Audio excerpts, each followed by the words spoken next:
نحمدہ ونصلی علی رسولہ الکریم اما بعد اعوذ باللہ من الشیطان الرجیم بسم اللہ الرحمن الرحیم محترم سامعین السلام علیکم ورحمۃ اللہ وبرکاتہ۔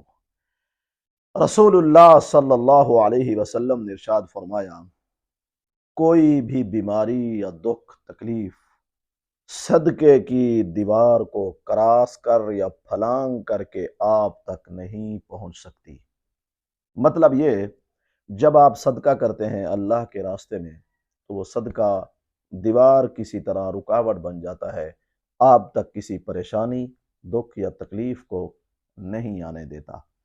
آپ نے کوئی بھی خدا نخواستہ برا خواب دیکھ لیا ہے تو آپ صدقہ کریں، استغفار کریں، مطمئن ہو جائیں۔ صدقہ خیرات کرنے کے بعد اللہ تعالیٰ پر اطمینان اور یقین رکھیں۔ اب آپ کو اگر برا خواب آیا ہے، اس میں کچھ نقصان آپ کو نظر آیا ہے، کوئی پریشانی نظر آئی ہے، وہ آپ سے دور ہو جائے گی، ٹل جائے گی، ختم ہو جائے گی۔